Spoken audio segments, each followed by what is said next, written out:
on DAB digital radio and 1089 and 1053 AM. Russell Brand. Rock and roll! Radio that's branded for trouble. 100% firebrand, Russell Brand on Talk Sport.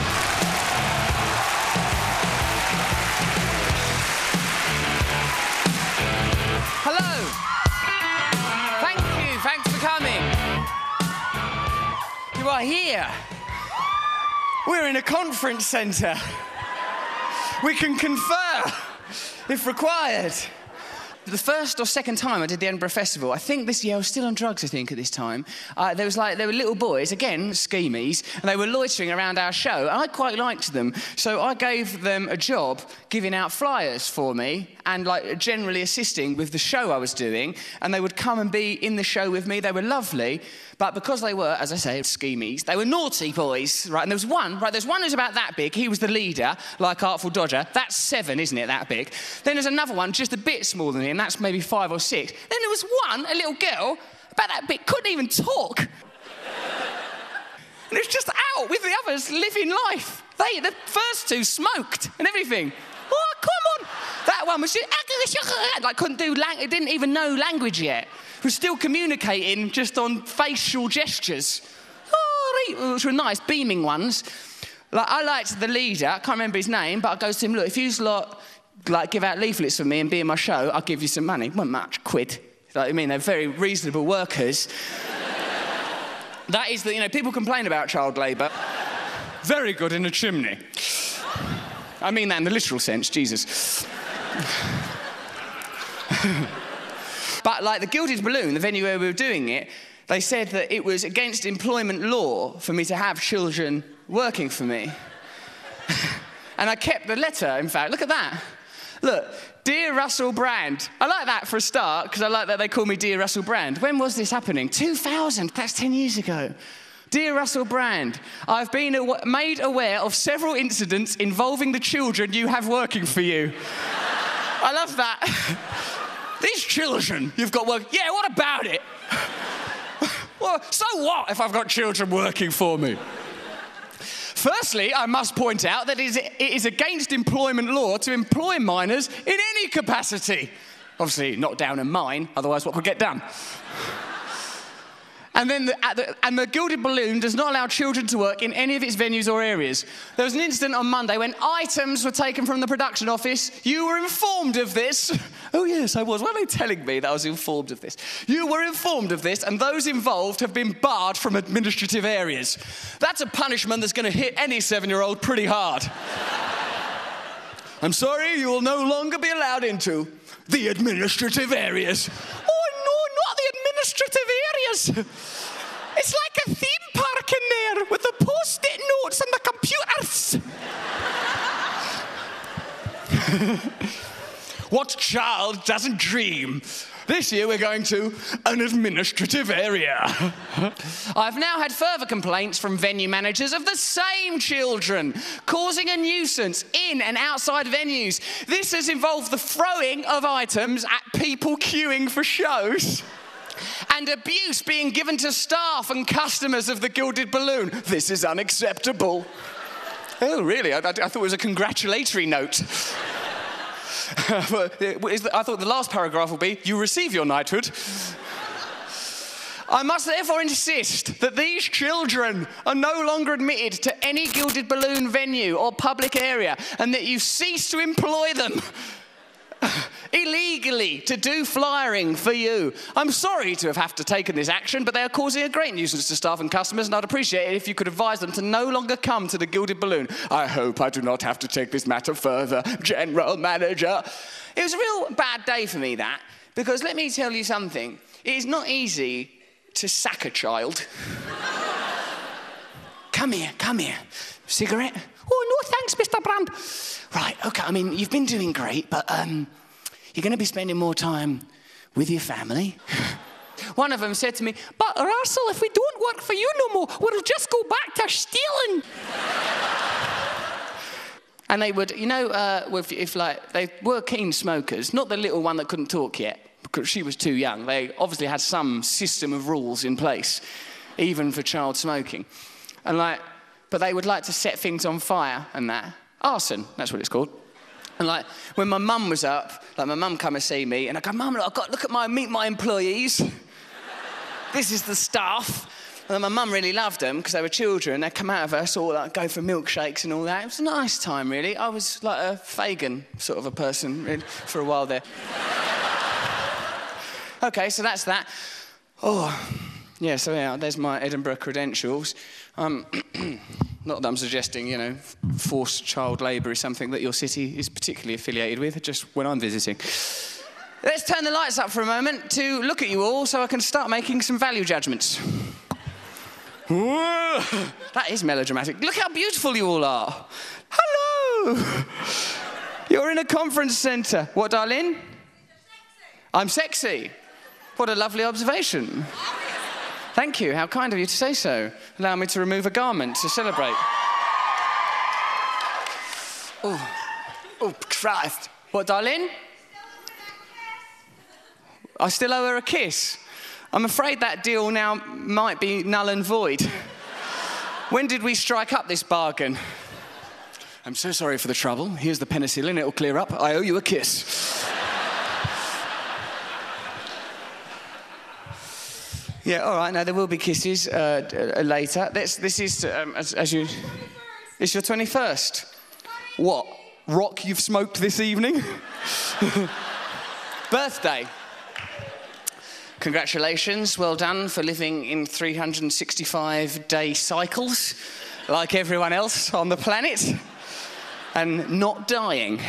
No, congratulations. Happy 21st birthday. It's a special day. I wish there was something I could do for you, but as you know, I've made that decision, put a ring on it, etc. Thank you. The first time I went up to Edinburgh, I arrived 2 days early, which is embarrassing, like arriving at a party early, or misjudging the mood and touching a date's thigh, or calling your teacher mummy. If I call a teacher mummy now, it is part of a cheeky little sex game, not a kindergarten blunder. I think sometimes my sexual pursuits are like time travel. Well, that's a weird idea. Well, let me explain. I quantum leap back into my past to try and unravel some perceived slight or wrong. Those teachers didn't respect me. I'll drag a few back to my chamber. That'll remedy the wrongs of the past. I'm like Marty McFly, hurtling back to the future to paint in a new present. He seemed to have an unusual interest in sex with his mother for the protagonist of a children's film. He did though, didn't he? He was obsessed with it. He couldn't keep his hands off her. What on earth were our young minds supposed to glean from that? That time travel is possible, and by the way, have you noticed what a lovely arse your mum's got? So, did any of you see me on Paxman? Thank you very much. That did actually happen. Oh yeah, if I got where's that bit of paper that I need? Because I'd done, they gave me like a compliance form. On the back of it, Paxman, I goes to him, sign it for us, mate. And he said, all right. He did say all right, and then he did sign it. And he's put, and this is Paxman's exact words, Russell, this your fault. Jeremy Paxman. Now, isn't Jeremy Paxman the face of intelligent broadcasting? This sentence doesn't have a verb in it. This your fault. This was your fault. This is your fault. But not just, this your fault. Paxman is like Tarzan. This your fault. This your fault. I think it's because he uses up all his intelligence while being on Newsnight or University Challenge. Then when he goes home, he's like an ape man. Minister, the subcommittee of neoconservative tenure clearly and cut. Well done, Jeremy. Jeremy one poo-poo. This chapter is called Human Yogurt. When you've bought the book, you will look at the chapter names and think, oh, why are they called that? And then when you read the chapter, it will become clear. Why on earth would a man call a chapter Human Yogurt? I'm sure it won't take an awful lot of reflection to ascertain why that would be. The book's going to go off key at this point now. Let me tell you, I've been breastfed as an adult, and it's better. Breast milk is wasted on babies. It gives me a great sense of pride to read my autobiography and see the sentence, breast milk is wasted on babies. Breast milk is wasted on babies. They've got nothing to compare it to. The ungrateful little Burks. I knew a woman once, married she was, who'd pop over from time to time and share her infant's creamy revenue with me. Yeah, no, it was a mad time. She was lactating and that, and she was married as well. Married she was, yeah. And she'd come over, she didn't let any of them things bother her, and I thought, it's not really my job. Like, I weren't married. Like, so if she don't mind, why should I? Like, so anyway. I was a naughty jackdaw pinching creamy gold top while it chilled on the doorstep. That's how I saw it. I'm just like a little bird pecking at a milk bottle. I'm an innocent. It was delicious. More savoury than traditional moo cow milk, which, before you condemn me, is in itself a bloody odd thing to drink. And certainly the sexual element meant it was the snack you could eat between meals without ruining your sexual appetite. From the Milky Way. Truly it was the Milky Way. Nice it was. Lovely time. I felt not a flicker of guilt for this kinky act of cuckolding and tot robbing, as it were all such fun. She sprayed it everywhere. It was my own private foam party. And in fact, it was a foam party on my privates as well, as a matter of fact. But for one occasion of what I came to know as dairy decadence, when the yummy mummy informed me that she'd eschewed feeding her child in order to register a surplus for this cheeky visit. Then I thought, is this moral? Can you ever justify stealing food from the mouth of a baby just to spice up your sex life? It turns out I could. After all, as I would have told the nipper had he had the facility for language, there's no point crying over spilt milk. Anyway, he wouldn't have wanted to lap it up after where she'd been squirting it. Russell Brand on TalkSport. Go to talksport.co.uk to hear Brand Unzipped, the adults-only, uncut stuff that's too hot for radio. Russell Brand. Radio that's branded for trouble. 100% Firebrand, Russell Brand on TalkSport. Matt's back. Hello, Russell. That's quite good. Hello, Edinburgh. Hello, Edinburgh, yes. Matt, you will have seen the earlier part of the show where I talked about my Bookie Wook 2. This time it's personal. What a fantastic cover that is. Cliche. What? This time it's personal. This time it's personal is a cliche? Well, yeah. Well, so what? It's the subversion of a cliche, which is in itself an innovative use of language and ideas. Look, if we're not going to get on... This has happened before. It's a wonderful image. Who was it who did that? Shepard Fairey? Shepard Fairey, yeah, he done the Obama Hope. Well, I don't understand what's coming out of your fingers. Tell me what what's coming out of your fingers? That's some smoke from all of the tappity-tap-tap-tap typing. Is it something to do with your bang pregnant thing? Oh, yeah, all right. It's to do with my bang pregnant. You hadn't even thought about that? No. Look at me, I know the brand better than you. You do. It looks like, it looks like smell. This time it is personal. Please welcome to the stage, Mr. G. Get out here. You're going to sit here with me, mate. Okay, so now as we are in Edinburgh for this part of Bookie Wook 2 radio tour, me and Matt are going to talk about relevant Edinburgh-based issues. We've been looking at the Edinburgh Evening News. Is that a popular publication? People have got strong really views. partisan. Really partisan. What should it have been? What's the good one? The Echo or the Standard? But we are going to attack this paper, aren't we? We're going to bring it down for its nonsense stories. OK, Matt, so let's go through some of the stories that caught our eye. This is the first Edinburgh-related story. Driver attacked boy aged 12 for dancing on the road. I like that, because it's like a motorist's version of the film Footloose. How dare dare you dance? This isn't in the highway code. This is really badly punctuated, this first paragraph. I'll read it out and you tell me. An angry driver assaulted a 12-year-old child who had been dancing on the road because he was worried about the safety of other road users. It sounds like the boy was dancing because he was worried about the safety. It was highlighting the dangers by dancing. This is a black spot. Watch out! Watch out! This is a black spot. There could be a floral tribute here soon. He is bringing... That would make me drive slower if I saw that. Huh? That would make me drive slower. Oh my God, there's the dancing boy. Slow down. Why did I drink so much gin? Ah, talking of gin. There's Matt, he's got his gin. Mother's ruined. Lovely. Right, worried that the boy could have caused an accident, the builder pulled over and got out of his car to approach the pupil. That's what a terrible lying excuse. I was just worried he was going to cause an accident. That's what he added on in retrospect to justify beating up a dancing boy. A metal chain that the boy was wearing, the kid had style. That's weird. That's the sort of thing I wear, though. Right, but in my head that was like something you'd put around a motorbike or something. What do you mean? He was a recently released slave and he was dancing for his freedom. That's like his freedom. For all we know, fair enough, could have been that. A metal chain the boy was wearing was pushed against his chest in the process and injured him. That sounds like he's trying it on, that. It was pushed against me. There's an indent.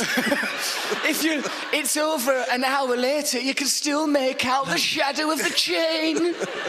I'll be wearing this chain forever now. I'll make you wear a chain for the rest of your life. It's like a potato print wallpaper technique. Yesterday at Edinburgh Sheriff Court, which, let's be honest, all of us people of England think is a mad thing to have, sheriffs. Yeah. You've got sheriffs. We don't have a sheriff in England, do we? Why would we have there is no sheriff, just a copper. Like superintendent, I don't know, they're different words, aren't they? It's a whole different spectacle. Robin Hood, judges, they're all mad. We can't put this on Talk Sport. It's a room full of mad Scottish people shouting judges and Robin Hood. Does it make sense? This is serious news, come on. He was fined £300. Hang on, he only picked him up by... Wait, it says he... What does it say?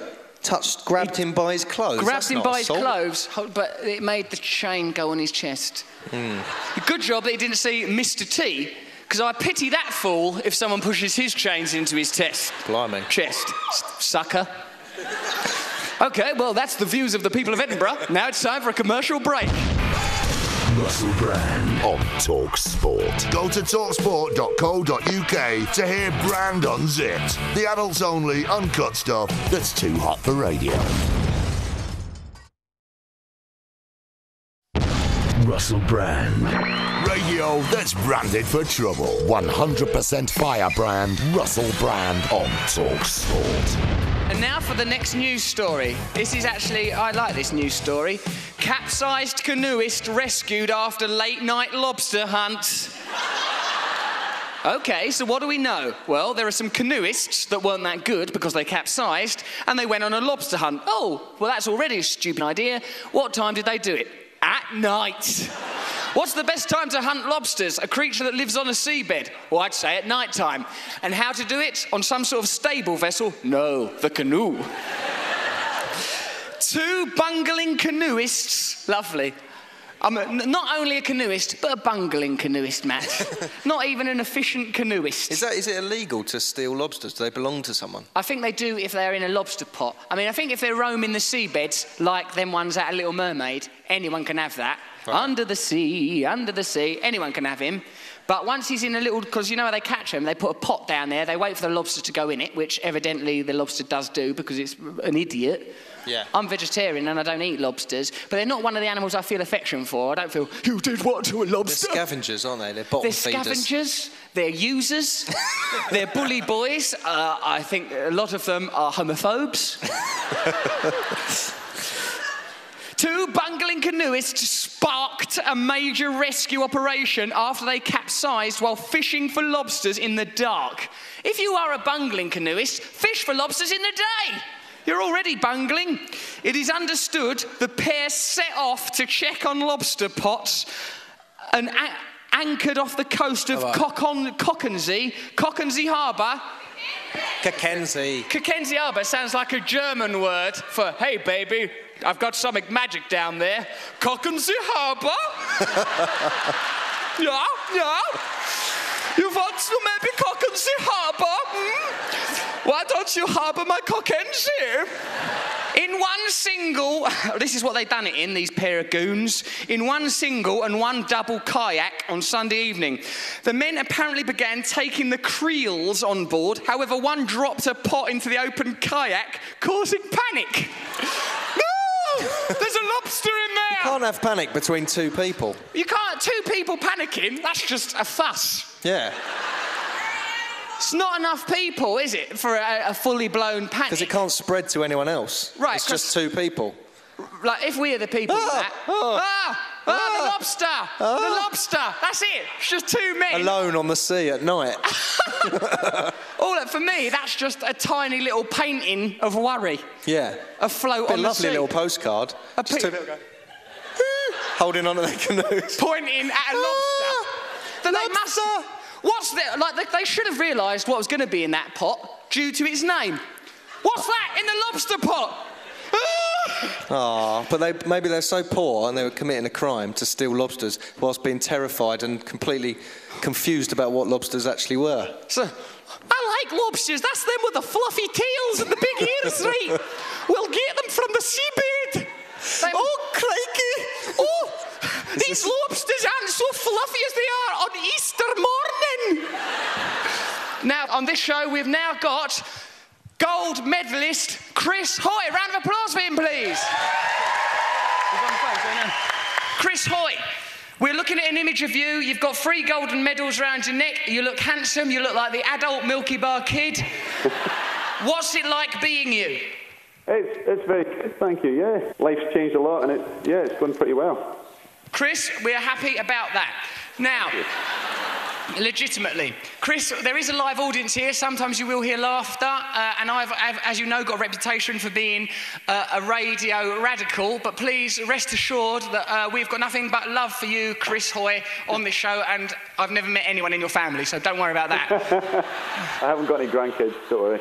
Chris, I just want to talk about how come you got so many awards? A knighthood, you've been named King of Scotland, you've got a degree of Doctor of Science, you've got a badge that says you're better than William Wallace. How have you done all these things, Chris? How have I done them? I've been very lucky, and I've had a lot of help along the way. You know, I've had amazing people, my family to support me, coaches, but I suppose the one thing I've done is I enjoy doing what I do, and because I enjoy it, I just keep working hard at it, and I've done it since I was maybe 7 or 8 years of age. Chris, as if you were a bicycle god on 2 wheels of fire, I send you love and respect. Thank you for coming on our show. Round of applause for Chris Hoy, Olympic athlete and local star. Thank you, Chris. Okay, so now, Dart Boy, there's time for, this is the Dart Boy moment, which has been an important moment for all of us. We've all been looking forward to it. Let's get Dart Boy to round things up. Dart Boy, tell us about local sports in Edinburgh. I thought we were talking about darts. All right, talk about darts then. God, you're like a tyrant. You've only been famous for 10 minutes. Darts is the 3rd most popular sport on Sky Sports. Pretty good fact. 3rd, you say? 3rd. Third. Said it in his accent, so it sounded like the 3rd's most popular sport. Like Excretia would line up to howdy-ho to watch the show. Okay, so it's the 3rd most popular sport. What else?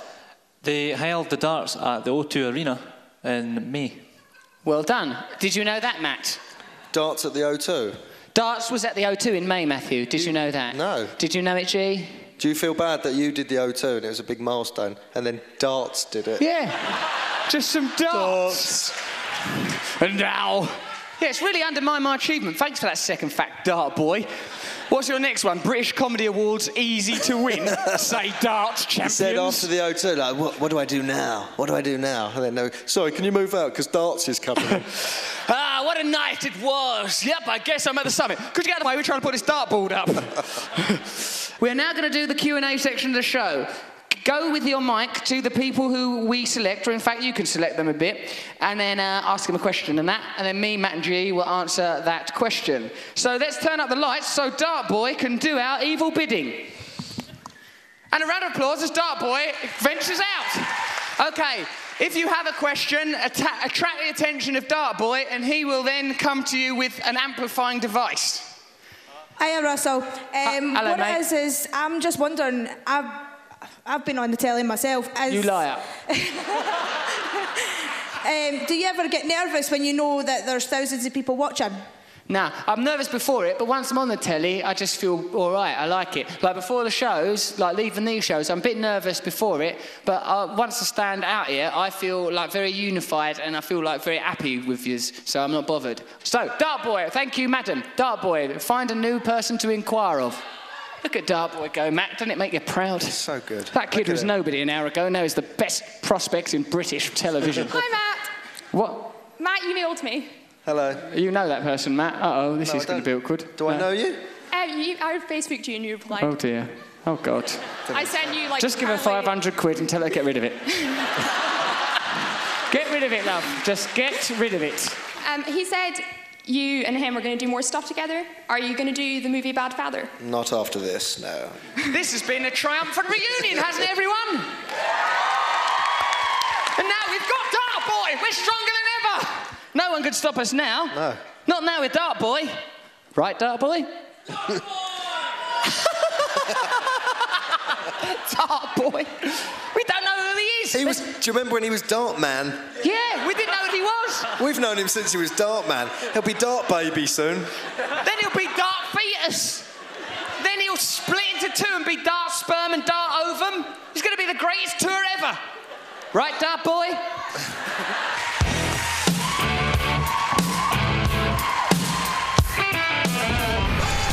Russell Brand on Talk Sport. Go to talksport.co.uk to hear Brand Unzipped, the adults only uncut stuff that's too hot for radio.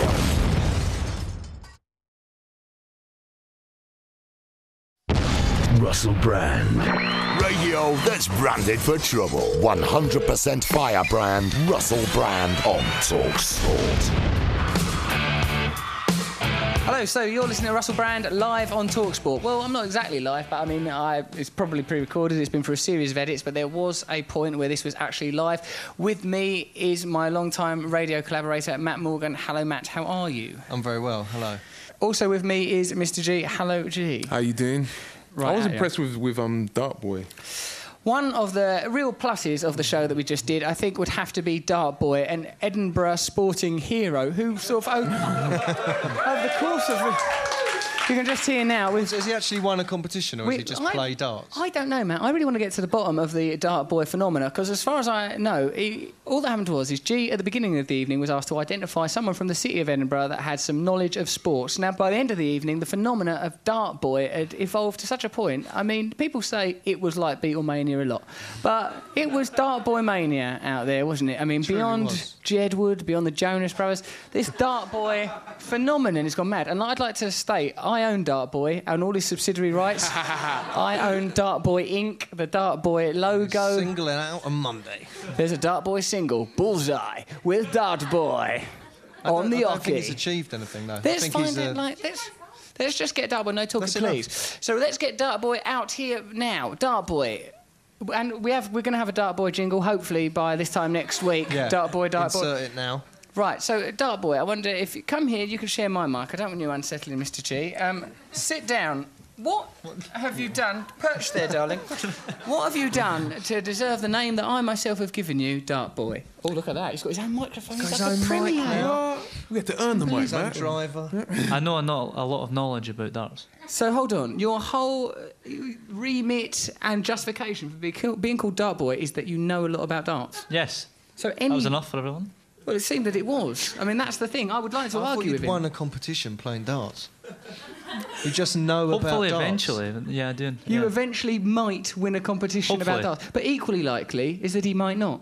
Yeah. Well, he won't, will he? He just knows about it. No, just like I know a lot about, well, not a lot, but a bit about ancient Greece, but I'm unlikely to ever metamorphose into a Grecian statue. Well, no one's ever going to call you ancient Greek boy.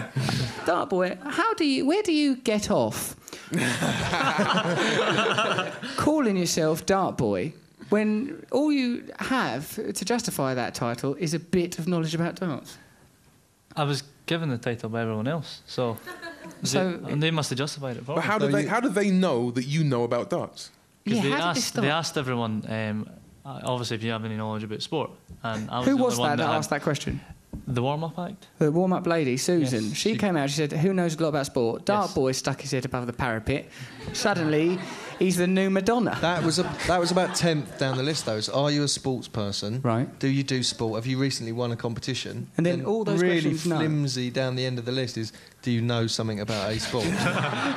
So we weren't able to fulfil any of that criteria. What we've ended up with is a man not even a man, a boy who knows a bit about darts. Not even that much, It's a child who's got a book. We've essentially deified a child with a book. And for what? I mean, what is our culture coming to? Dart boy, you better come up with an impressive fact about darts, literally right now. Otherwise, we're going to take you down to Leith and get you addicted to everything and then throw you into the river.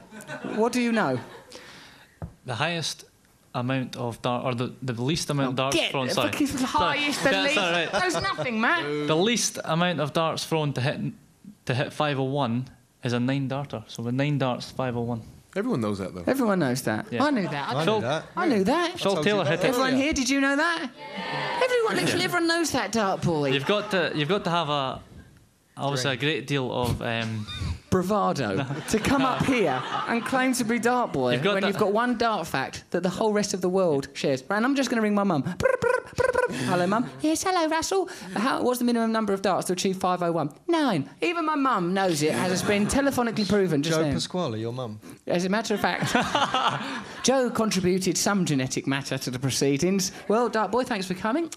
We've shown you nothing but cruelty and disrespect, but that's a sign of love round these parts. Thank you very much. Stick around, Dart boy. We've come to love you, kind of like a son, not a favourite son. More of someone we found out that we'd had in later life and have been forced to pay maintenance for. Is he available for the rest of the tour? Dart boy, we want you to stay with us forever. Can you? I would love to. We won't pay your hotel bills or your travel either. Right, let's move away from Dart boy and into questions that have been posted on Twitter. We've found some nice ones. These people aren't here anymore because we are no longer live in the Edinburgh International Conference Centre. We are upstairs sipping Mother's Ruin gin and tonic with Matt Morgan. Gareth, if you leave, how are we possibly going to cause an earth-shattering scandal? I'd like, by the end of this broadcast, for Talk Sport to just be some brown powder by a drain. This is from Chris James Baird. What would you do if Mozza went in for a kiss? I presume by Mozza he means Morrissey, the pop singer, not Morrissey, my cat, who has gone in for a kiss before with his little razor tongue and his little cat breath mouth. I reciprocated. I'm not ashamed to say it. I kissed him full in the mouth. I felt his teeth, his tongue. I felt his feline love upon my lips. Rough tongue, I'd imagine. Very rough tongue, a cat. You could use them to exfoliate your lips. Like, you know, sometimes you get a bit of... Sometimes the lip skin is chafed. That's why people have them chapsticks, of course. A cat could lick away that chafing if but they don't, do they? They, instead Selfish of that, Matt... little prigs. Aren't they real... They're the prigs of the pet community, aren't they, those cats? Actually, though, Morrissey, the pop singer, if he craned in for a kiss, which I'm sure he would not, but if he did, it would still be a betrayal, isn't it? Like, we're in relationships, so we can't just kiss Morrissey, the pop singer. If he hang on, he can kiss you on the lips in a sort of friendly way. I'd accept that, but how much in this... How far would you let it go? How far would I? Before you went, I'm getting married. Look, Morrissey, for God's sake, unhand me. Morrissey, the cat or singer. Akuma Kakata. That's a nice bit of language. If you could go back in history, which year, because they've put Y, capital E, A-R, which year, and what would you do? They were under a lot of pressure when they wrote that. I'd have to go back to either cowboy days or the invention of Swiss yodeling because of or to Tarzan's larynx. Right, yes, I think that's a good question for all of us to enjoy. Not you, Dark Boy. Matt, what bit of history would you be most into? Medieval times, I think. Swords and stuff. Why? You said that like you thought about it a lot, have you? Well, I've thought about it a lot. Why do you want to go back to medieval times? The plague, ignorance, the Renaissance ain't happened yet. People are dopey. Why do you want to go there for? It'd be nice. You ride around on a horse. You could do that now. Have a sword. I don't like horses. You can go on a horse now with a sword, if you want to. Medieval times, come on. Stop. You can't just say medieval times at me. Well, when would you go back to? Victorian times. No, you I'd fit right in. What you doing there, That's Governor? not that long ago. I could... why? Yes, it is. It's ages. Victoria, that was about when, was it? 100? Years. Oscar Wilde? How old are you? 35. Well, there you go. 65 years. That's barely worth doing, is it? I might as well just sit down and wait and see how things go. Might happen again later. What's the point? A lot of people are talking about your beard. Oh, yes. Is that a hint of the beard coming back? Your beard grows very fast, doesn't it? My beard is, even now, sliding out of my face like one of them ones that's made out of Play-Doh. Mop Top Hair Shop? Mop Top Hair Shop. If you... We all had it. Of course, you must have been your sisters. Yes. And Girls' World was my sister's. Mop Top Hair Shop and Girls' World, Matt claims are both his sisters, and yet we couldn't help but notice that he looked guiltily down, for those of you listening on TalkSport and wondering why there's no sport being talked about. Well, it's because of Dart Boy, you little traitor, you liar, you scribbler. So you had these toys, but they were your sister's toys. Don't focus on me, talking about your beard. Look, my beard grew out like Mop Top Flop Top. We've all agreed that, mate. But I want to know, because I had girls' toys as well. I had a little baby that would wet itself. That was your dog. Oh, yes, that was him. Topsy. And he wet himself out of fear because he had a tyrant as an owner. Topsy! Oh, you're going in the Moses basket. You're being wrapped in a blanket. You're a baby today. I don't want to be a baby. You are a baby. You are a baby, Topsy. When I first saw the pictures of you in the press with a completely shaved face... What did you think, mate? When it was a bit like when Darth Vader took his helmet off. Do you remember when you're a kid and you see it and go, ooh, that's what's under there? A lot of people say to me, I look handsome. And a lot of people have said, Russell, you look lovely without your beard. And then others have been saying, Russell, why did you go over to the dark side? Exactly. You had such a lot of promise as a young Jedi. And I say to them, I don't want to have no beard. I like being shaved. I mean, I'll tell you the truth, mate. I was forced to do it by the government. So, when I shaved my beard off? Yeah, why did you? And I had long you went hair. all baby-faced. I turned into a girl. You turned into a mum's mate. You turned into an aunt nattering over a fence. Didn't you? Yes, I did. A nattery fence aunt you became almost instantly. Yeah, so I think we should keep beards. Is that the upshot of it all? There's an audience, a small audience here. Do you think I should keep my beard? Yes?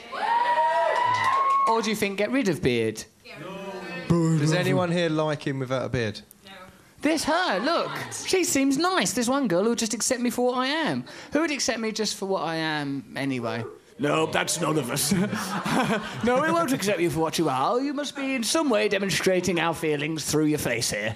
Why was the idea for the film to be completely shaven? Just because it's different? He was a billionaire. Also, Nicola had What's that got to do with it? I don't know. Richard Branson's a billionaire. I said this to him every day, and I couldn't look more like him. And they said, I know, that's why I was shaving you. It's ruining it.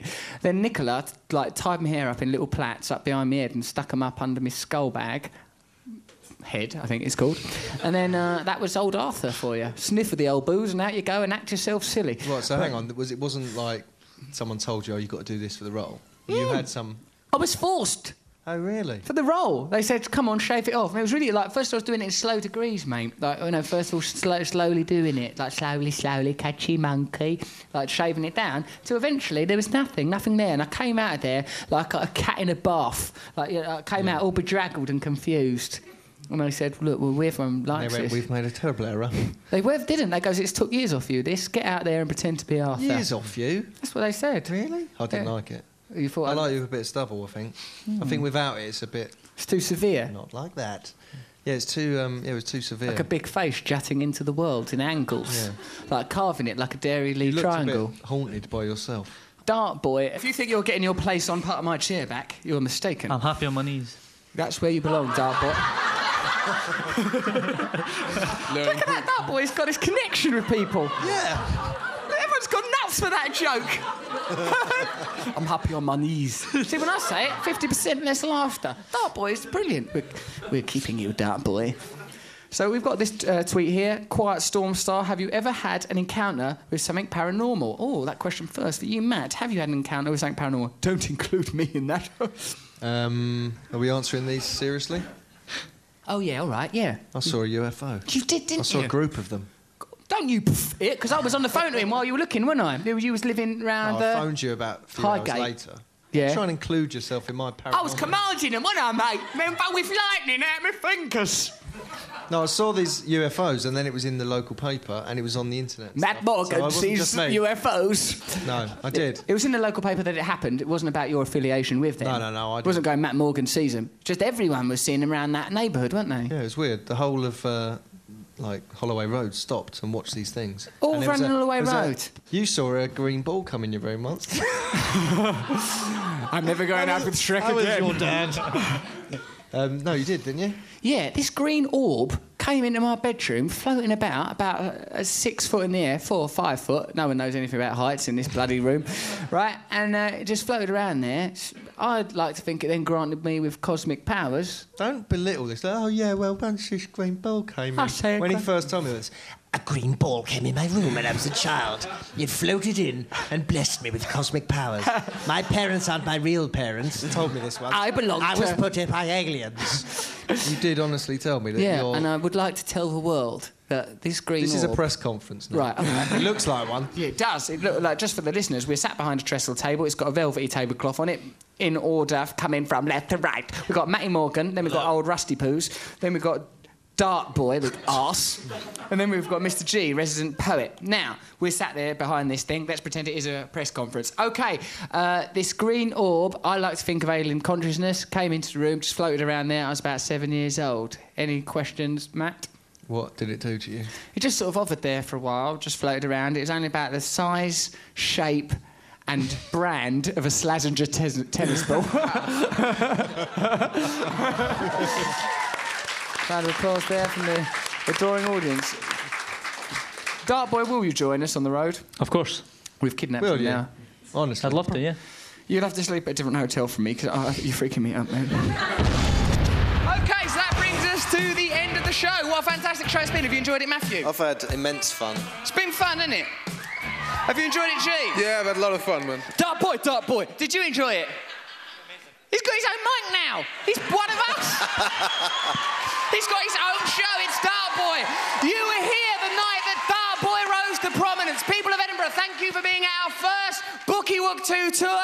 Some people will get invited back. We'll administrate that. Just loiter around. I'll come and find you. I'll sign some stuff for you. A grown-up will tell you where to go if you want things signed or photos done. And some of you will be invited back. Unfortunately, as we are now in a new era, not for sex. Thank you for coming. Hare Krishna. Well done, Matt. Well done, G. Well done, Dart Boy. Thank you. Russell Brand on Talk Sport. Go to talksport.co.uk to hear Brand Unzipped, the adults only uncut stuff that's too hot for radio.